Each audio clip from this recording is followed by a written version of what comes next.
Okay, what's up troops? It's me, the Tactical Brit, and we're back again with Max Rank Hunt. We're in and around career rank 5 at the moment, and you'll probably notice that things look a little bit different. We have a new setup, we've got some upgrades made, and this means you'll probably see a lot more content of Max Rank Hunt coming, purely because it means that I sort of had the production value that I wanted to get out of this series now, and we have the option now to make a crap ton of videos. Right, so we're on Panzerstorm at the moment, which is going to be just perfect for what we're aiming for here.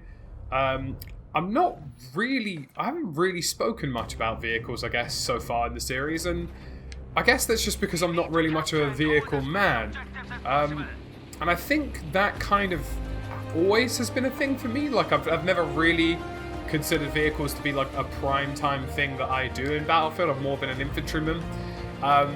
And I played Panzerstorm over in Sweden, and the first thing I thought was, wow, I'm really not going to enjoy this map. Or at least at the time, you know, when you play at an event, you've only got sort of like, what, 2 to 3 hours maybe at best to get to grips with what's happening. And it just sort of felt like within those 2 to 3 hours that Panzerstorm wasn't going to be anything particularly special. And, you know, at the time I sort of thought, ah, cool, you know, a vehicle map, there'll be people who will like that. I don't really like Hamada, for example, but I know a lot of people do. And I think that's kind of what makes Panzerstorm special for a lot of people. And it has grown on me. I kind of like the open fields. I thought they were annoying before, but now they sort of act as, you know, these big staging grounds for lots of vehicles to go in on the big messes. So I suppose it would probably make a lot of sense to talk about vehicles, even though they aren't particularly my specialty. But I've come to use vehicles quite a lot in the franchise history of Battlefield, mostly just in and around the region of Battlefield 4. I think those were some of the best tanking experiences you could possibly get in that game. Like, you know, oh, hello, we've got a Tiger Boy here. That thing does have some mighty size to it. But yeah, like, I tend to use tanks quite a bit in Battlefield 4. That was just purely because, you know, Battlefield 4 was perfect for things like helicopter sniping. It was perfect for things like, you know, taking out jets, taking out vehicles. And I feel in general that tanks just in this game aren't as threatening. I'm interested to see what you guys think about that, but for me personally, like, the tanks in Battlefield 5 don't feel as terrifying as tanks in 3 and 4 did.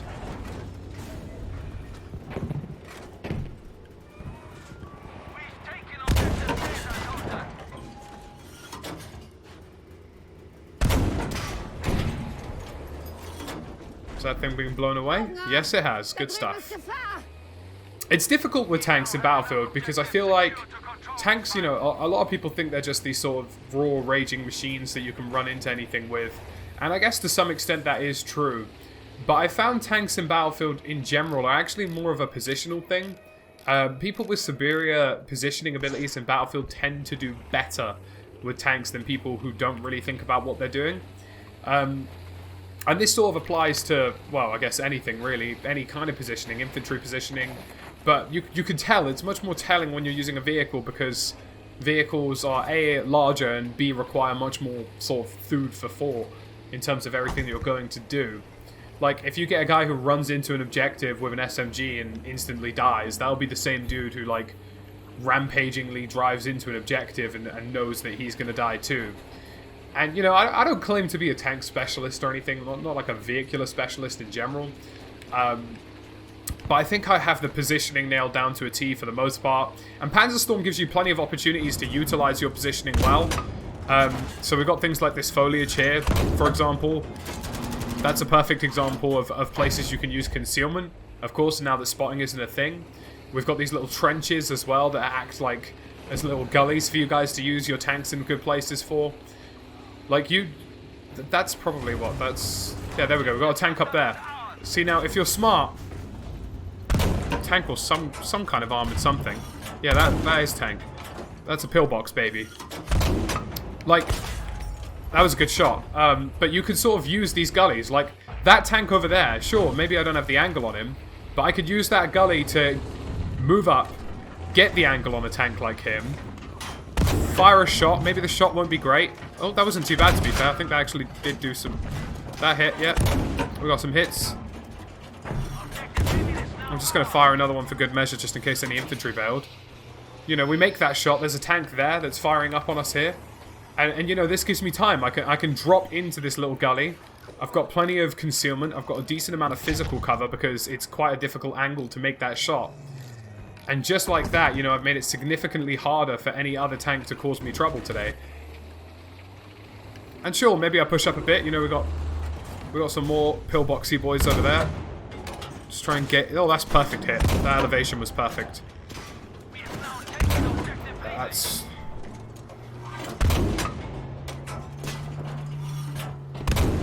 You really have to, like, lead your shots. Oh, that's going to be a guess shot. Oh. Let's have another guess shot. You can see the smoke of his vehicle just there. Unless he fires another shell, we'll find it difficult to... I think he actually has been destroyed, yeah. Brilliant. But yeah, you guys can see what I mean there. You know, this tank is quite interesting because it has those sort of shells that very much seem to have a bouncing trait to them. And by bouncing trait, I mean they dip quite a bit. So it's not as difficult to get those looping shots off. I think the Tiger tank would definitely be a bit more challenging because the shells have a higher velocity and they definitely hit a lot closer to the target you're actually aiming for. But this one works quite nicely. I can use this as sort of like a trench raider kind of thing. Right, I think we've actually lost a lot of objectives behind us. Like, I know the trailers like to show it off, but I think the big mistake in Panzerstorm people make, and just vehicular maps in general, all with vehicles in general, is they take the big open spaces because they feel as though they should occupy the big open spaces. Like, that shouldn't be the case. Another thing I like to think about as well is separation. Me and this tank are far enough apart at the moment that should somebody fire on us, there's a statistical likelihood that one of us will take the damage, but if we're far enough apart from one another, it means that only one of us is going to take the damage.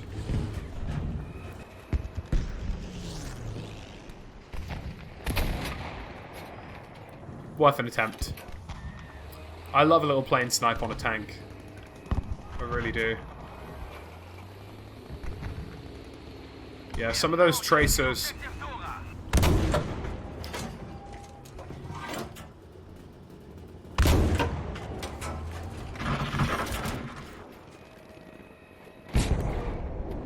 Well, that was a plane. Some of the tracers that you see behind you are actually really solid indications of what will and won't cause you trouble. I know that's a Tiger tank, but I couldn't see the actual symbol. So it actually looked like it potentially could have been occupied by an enemy. We're actually going to go...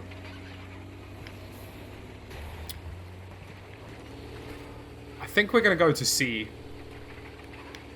But we're going to do it in a very slow and methodical way. I don't want to get caught out in these open fields.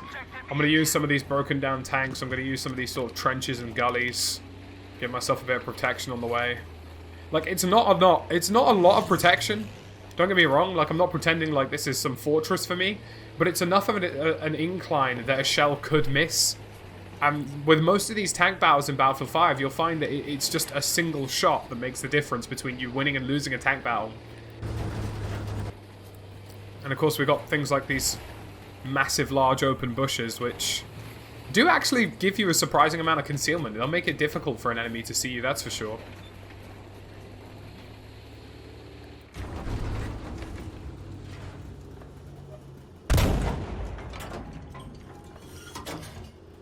That's actually a friendly tank, I realise now. It's quite difficult to tell sometimes. Oh, hello. I've accidentally held square to reload. Whoopsie. It's quite difficult to tell sometimes. And that's not necessarily the worst thing. It works both ways, I guess.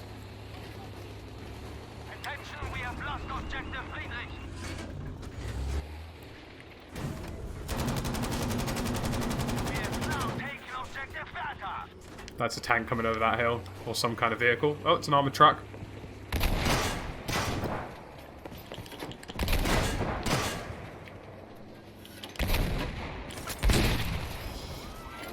I know a lot of people's first instinct is to switch to the machine gun when they see infantry hop out, but there's no point. Like, you may as well just, like, you know, if you don't switch, you get the points you would have got for killing the dude anyway, because he's still got to do an exiting animation. And you also get the points for destroying the vehicle, even though there's nobody in the vehicle, by the time you've probably destroyed it. Alright, we're going to head into D. I'm going to use this little forward trench here to make some progress into it. Like, the only downside to these trenches that I'm talking about is that they do somewhat... That's a vehicle of types.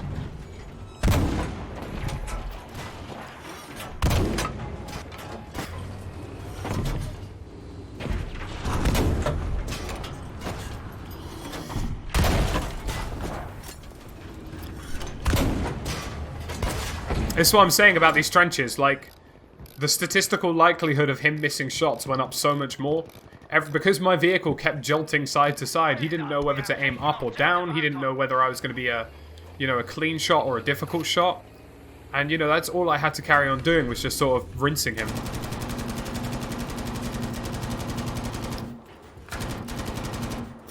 I hope he realizes that I can see him.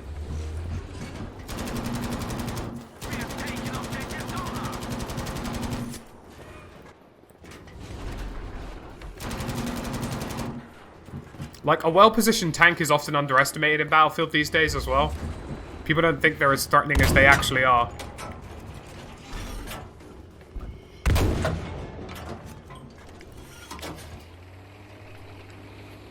Like, those infantry literally just stood out in the field because they thought they were somewhat safe. When that was anything but the truth. Another thing I like to do as well is angle your tank. Like, rotate your tank. It's a very simple thing to do, but it can help. I know deflecting shots are less of a thing now.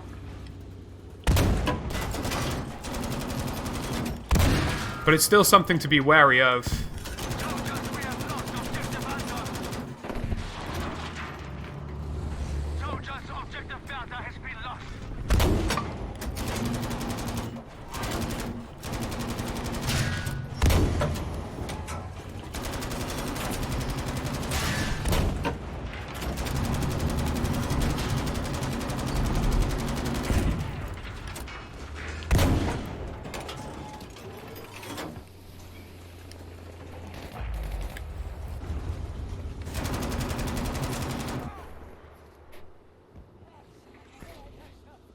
Right, we backed up a little bit. The other tank went down. And, when one tank goes down, it usually means that there's enough infantry to take two down. Or at least that there's enough firepower to do so.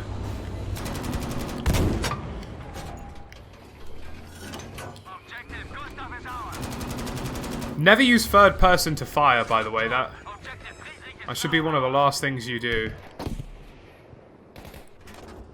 Like, look how inaccurate that is. It's not going to hit anything I wanted to hit. But yeah, that wasn't too bad. I think that was done pretty well. One big tip I guess I have for most people is really just keep firing. And alternate between shots. I know ammo scarcity is a thing to be worried about, but it's not...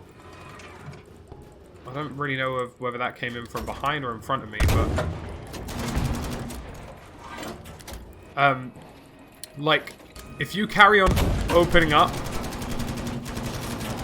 on a player, like, they will struggle. The suppression element of, like, continuing to shoot will either confuse most players or it will scare most players. And once you've scared them, they'll miss shots. Like, using suppressive fire to stop Panzerfausts works every time.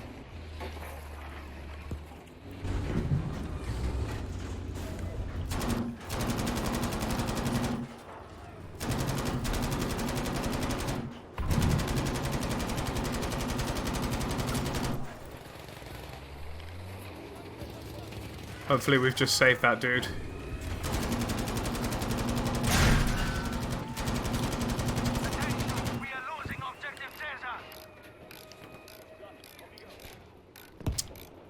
We're not doing too badly here. But we have got a lot of bad boys coming our way. We've got infantry.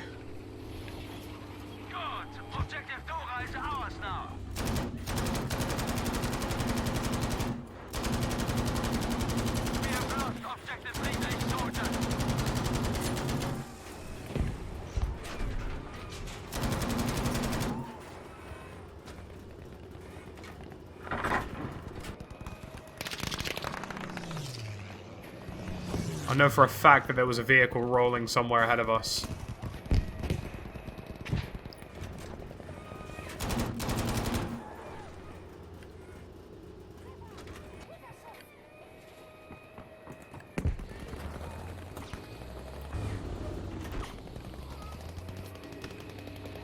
I'm going to support these guys here and head back to the supply station a touch.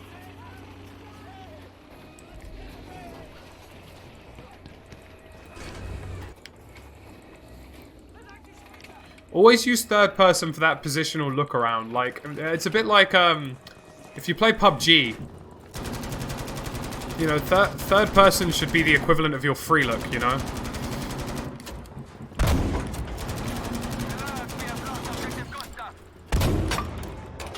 Right, I can't let these infantry get the angle on me. Very good. Objective Caesar is ours.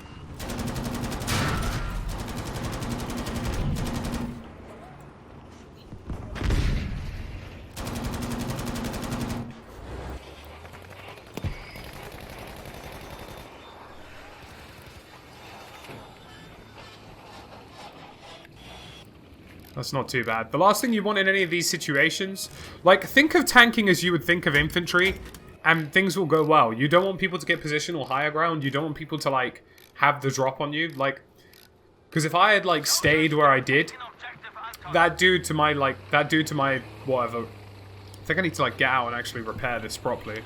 Or repair it completely, at least. But if I didn't get out there, that dude literally would have just used that mound to rinse me.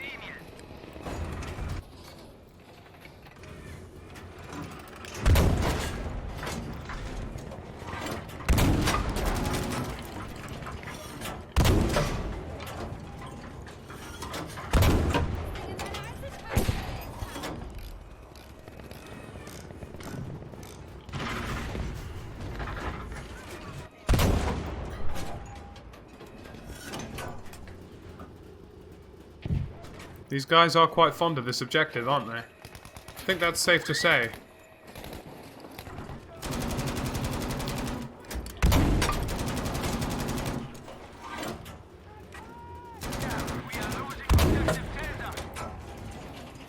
That was probably a wasteful shell, but at the end of the day, I felt like I had to avenge my dude there. I did let him get rinsed. Alright, we got a tank up to our left here. Oh yeah, I see him.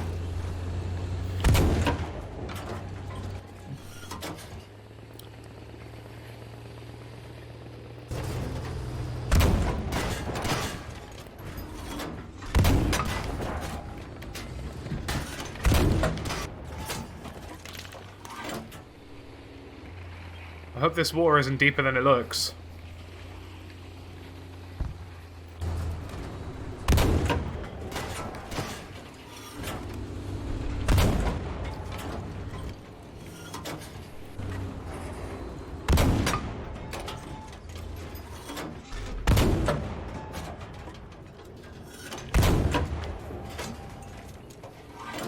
I'm just gonna rush him. Like, there's no point me waiting for this tank to get back up.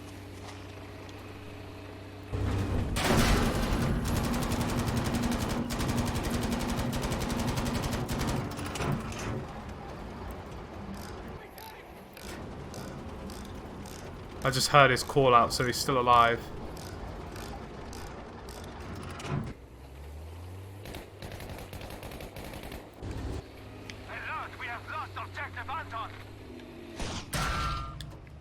Alright.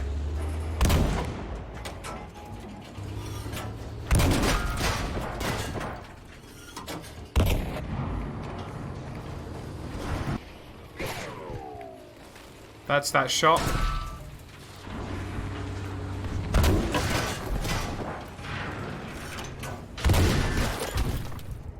Not bad. Not bad. Sadly, we weren't going to win that one, but 25 kills and 1 death with, like, what? A singular tank life? I'd like to say that was strong. We captured a lot of objectives. That was a strong start. I really like the sound of the turret as well. I know this is such a minor aesthetic thing, but, like, just the way it goes, like, that's... I'm feeling that, man. I still think tanks in this game do need some help. Like, I did showcase there that a smart sort of positional tanker can definitely play well. But I think just in general, like, some of the tanks are just far too weak for what they do. Like, especially considering it only really... I think that guy just dropped TNT. I think, like, Panzerfausts and stuff like that make it incredibly easy for most of these dudes to, like, just rinse a tank and sort of get away with it. I'm going to try and collapse these roofs a bit. Because if I know there's infantry inside, but if I do that, I can at least get a gauge for where... Ah, they were trying to sneak on my dude. But that's you guys can probably sort of see what I was trying to get there. Like, if I got the hit markers, I think this needs to be repaired.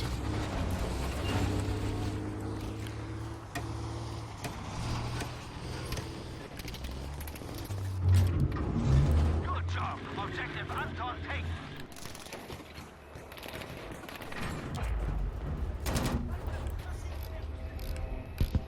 That's a bit more like it. Good work. Objective Emil is now ours. Honestly, like, it's really just about scanning terrain. That's all I do. Like, it's all I do when I play in a tank, and it's all I do when I play as an infantryman as well. I look at everything that possibly is either in front or behind me, and I think about how I can use it against me or use it for me. Like, I know that this big open field, for example, means that long-range shots from D are definitely an opportunity. I also, however, know that if I want to use it to my advantage now, I can slip off to the left in this gully, use the cover that I get from this hill terrain, and just use it like that. Like, you need to sort of actively do that, I think, in Battlefield to really improve. Everything I do is, you know, can I use this? If not, can someone else use it? How would they use it? Like, you sort of have to think as an enemy would. I'm basically using this as like a little mortar at the moment. I really like the loop of the shot on this. I actually think it's more helpful than it... Like, once you have a consistent idea of how a shell behaves when you fired it, like, I don't really care too much about the velocity. Like, velocity is great, of course, if you're trying to hit very distant targets, and I'm sure the Tiger tank's having a field day at the moment. But for someone like me, you know, I've had some bonuses here because I've just really been able to rinse some of these shots over hills and sort of loop those shots over the hills.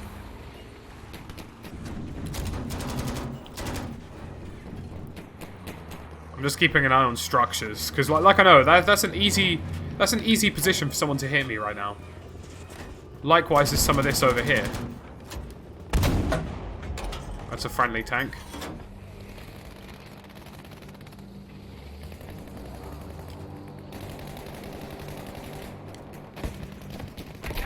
Objective Bertha has been lost. Objective Dora is now ours.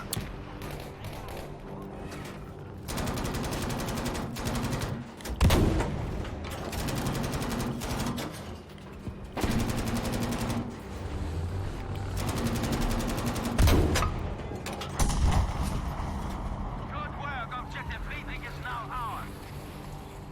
Another thing I sort of like to do is use the shells sometimes as a sort of semi-distractive element. I think people forget that they do it, but like, you can do it by accident, but you can also do it purposefully. Fire a shot and sort of land it in front of a person, enough to put their shot off. Or, like, destroy the cover in front of them, because it will definitely create a smoke screen that you can utilize. Friedrich has been lost.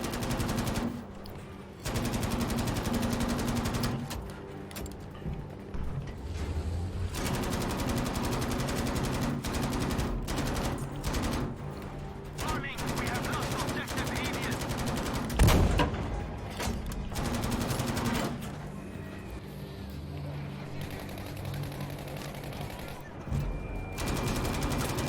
I'm looking for those big boy assault symbols. I know an assault player can kill me. I know a recon can do bugger all.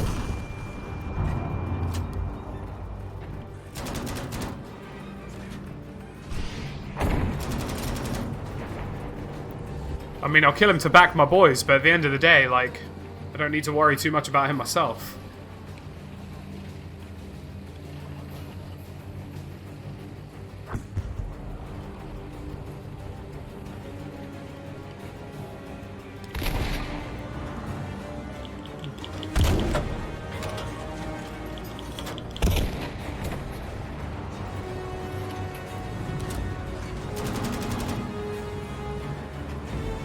And that is this game thoroughly and well wrapped up. That was solid. That was a really strong game. Oh, man. Alright, boom. Well, we finished pretty high on the leaderboard.